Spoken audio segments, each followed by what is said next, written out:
Now, I've been thinking a lot about the new Fable recently and all the romancing I'm going to be doing. So with that in mind, I thought we might round up some of the best Xbox games where you can romance NPCs, ranging from the sweet innocent ones where you just hold hands to the steamy, less savoury variety where you might hold other body parts. And I'll start off with one of the most wholesome post-apocalyptic games ever made, My Time at Sandrock. In this crafty third-person game, you'll be rebuilding civilization in the middle of a desert, one lovingly handcrafted piece at a time. Of course, your beautifully crafted new civilization isn't going to last very long unless people start to, So you'd better lead by example by romancing one of the game's lively cast of characters. And the romance system in My Time at Sandrock has plenty of quirky little nuances, like the ability to apologise to your partner by offering them an apology bear, and let's say you don't want to reconcile, well, you can break it off with them by handing them a dead tree branch, which is honestly just the most savage thing I've ever heard in my life.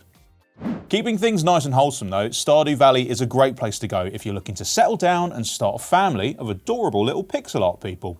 In this charming farming sim, which is available now with Xbox Game Pass Essential, Premium and Ultimate, players can woo a whole range of NPCs, declaring your interest with a nice bouquet, and then popping the question once the time is right.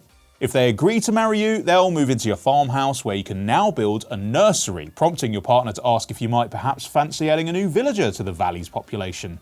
And naturally, all those extra hands are going to actually prove extremely helpful when it comes to planting crops, tending animals, and doing all those other daily farm chores. I mean, not that you'd start a family just to score yourself some free labour, of course.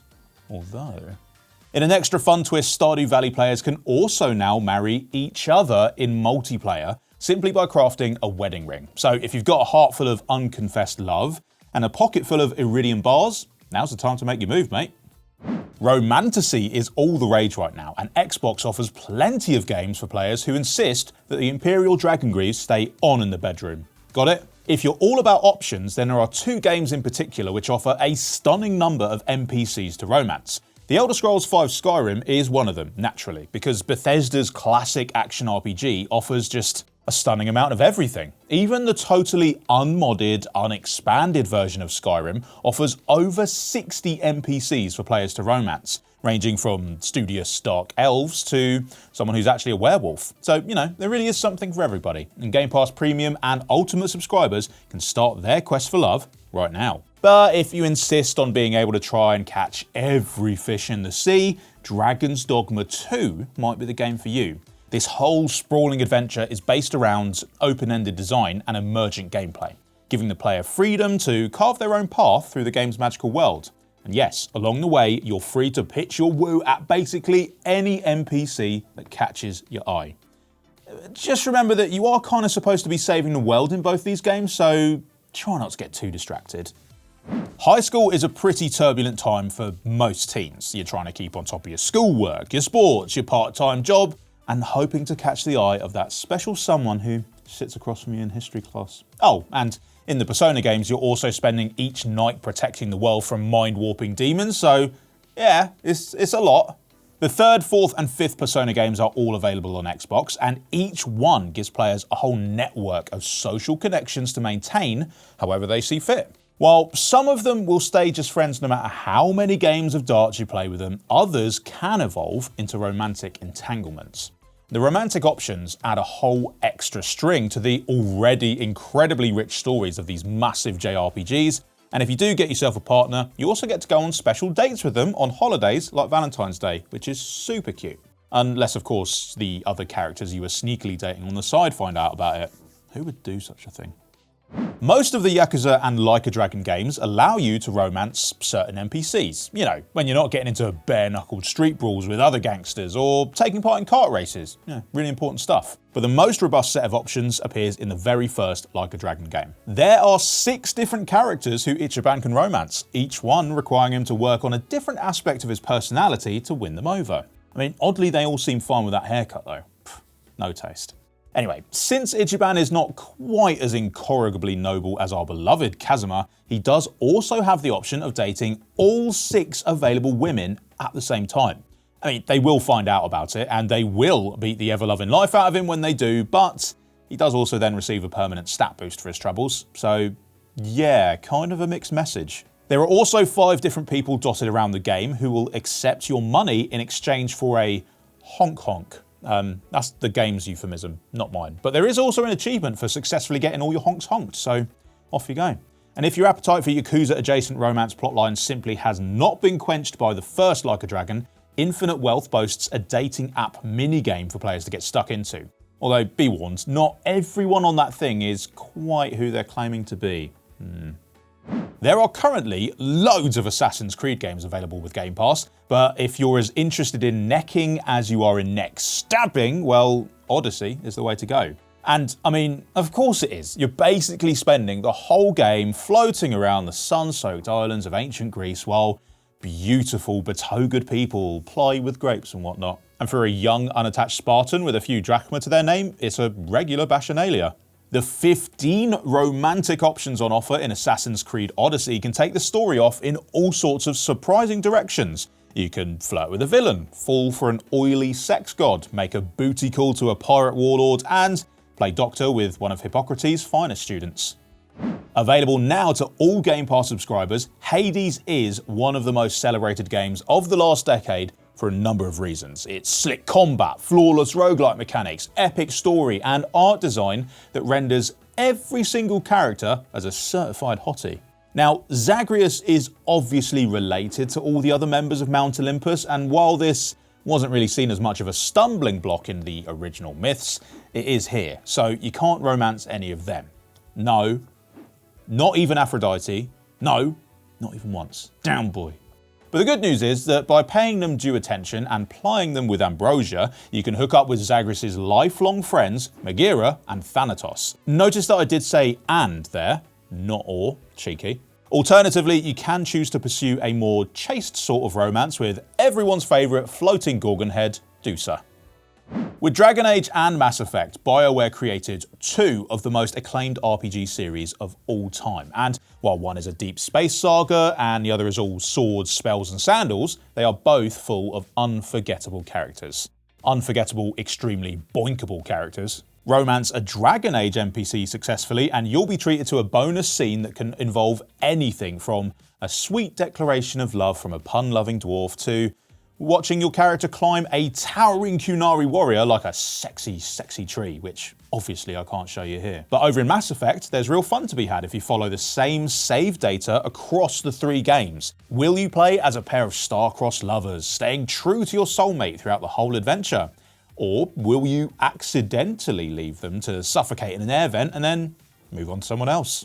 The possibilities are endless, especially if you have an Xbox Game Pass Ultimate subscription, since both series are available in their entirety thanks to EA Play. While games like Skyrim and Dragon Age offer a more plentiful plethora of potential paramours, The Witcher 3 Wild Hunt's 2 romantic plotlines are love stories for the ages. Throughout the game, the player will find themselves caught between the game's saucy sorceresses, Yennefer and Triss. The problem is that they're both complex, beautifully written characters who only get more interesting the more we get to know them. And in this case, you really can only pick one, so it is an exquisitely painful choice, plus just an added reason to replay the whole game after your first playthrough. And while there are only 2 serious relationships to choose between, The Witcher 3 Wild Hunt does offer plenty of other NPCs that players can go for a little roll in the hay with. If all else fails, there are certain establishments where a Witcher can toss their coins, if you catch my drift. The futuristic world presented in Cyberpunk 2077 is a dark, twisted, extremely R-rated place. I mean, be honest, how much time did you spend in the character customization menu? Things only get raunchier as you proceed through the game, with a whole bunch of characters just waiting for you to seduce them with your cybernetic wiles. If you're looking for an intimate, emotional connection, then there are a range of beautifully written NPCs for you to insinuate yourself with. And if you're looking just for a quick bit of fun, well, they don't call them joy toys for nothing. On a similar note, if you manage to woo a certain Meredith Stout, you'll be rewarded with an iconic blunt weapon that is sure to prevent anyone from toying with you. Yeah, you know what we're talking about. Look, I get it. This is a video about romance options and the game is called Kingdom Come. You don't have to say it. I don't have to say it. Let's just have a little quiet giggle to ourselves and move on, all right? Kingdom Come: Deliverance II is an open-world RPG that drops players off in a meticulously recreated medieval world, and then just pretty much leaves you to get on with it. And since there wasn't really a whole lot to do back then, especially if you don't fancy getting bludgeoned by some loser with a flail, getting on with it can mean a pretty copious amount of getting it on. From paid encounters and one-night stands to lasting long-term love affairs, relationships of all shapes and sizes are available in Kingdom Come: Deliverance 2. And no matter how long it lasts, you'll snag yourself a tidy XP buff called Time Well Spent as soon as the affair concludes, as it were. I bet you didn't expect to find a strategy game this far up the list, did ya? Or perhaps you are familiar with Crusader Kings game.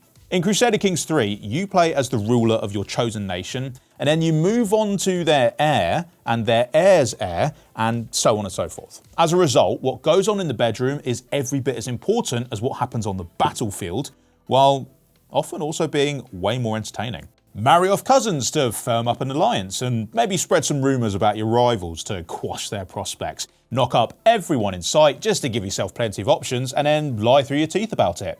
Maybe you've got an heir who just won't get off his throne and procreate. Well, sneak into his wife's bedchambers and do the deed yourself. And then lie through the teeth about it. There's a lot of lying in this game. No strategy game encourages you to play as dirty as Crusader Kings 3, and it's available now with Xbox Game Pass Premium and Ultimate. Baldur's Gate 3 is one of the most critically acclaimed games in recent years, masterfully reviving an iconic RPG series and modernising it while maintaining its unique Dungeons & Dragons inspired vibe. But you may also know it as the game where you get to get nasty by the campfire with all sorts of fantastical characters. True to its tabletop roots, in Baldur's Gate 3, the answer to the question, can I do that, is almost always, you can try, and that certainly applies to romance. It doesn't matter if the person is a humanoid aberration or another character's in-house sex demon, you are welcome to pitch all the woo you want at them. By carefully finessing your way through the chosen character's dialogue options, you can find yourself invited to a decidedly un-PG fireside romp with anyone from lizard ladies to mind flayers and one bona fide bear. Of course, some of them are hornier than others. I mean, just look at Mizora, for example. I started with Fable, so why not I end with Fable 2? By which I mean Fable as well, not specifically the second game. Though I do mean the second game, but also the first and the third. Look, this video's got me a little bit flustered. I'm talking about the original Fable trilogy. Available now with Game Pass Premium and Ultimate, the Fable games present players with the chance to court most of the NPCs they encountered across Albion with all sorts of heartwarming, hilarious, or even quite tragic ramifications. In the second and third games, failure to follow certain safety protocols could result in a nasty rash, or even more dangerously, a baby. The little scamp would sometimes then grow up and go off on their own ill-fated adventure, forcing you to go and rescue them. Or not. Yeah, it's their problem. On the marriage front, it was actually possible to tie the knot with multiple NPCs. Just know that said knot isn't all that tight, and your spouse could divorce you if they wanted to. So, you could add getting dumped by an NPC to the list of things I did not think my self-esteem would have to endure. Yeah, here I am. And if you thought the modern dating world was a bit too cutthroat, spare a thought for the poor Albionians. You see, in the Fable game, killing an NPC results in a shiny new one being generated. So, if a player ever found that they weren't too stoked about the current dating pool, let's just say you've got some options. Fortunately, such drastic measures shouldn't be necessary when the new Fable comes straight to Game Pass later this year.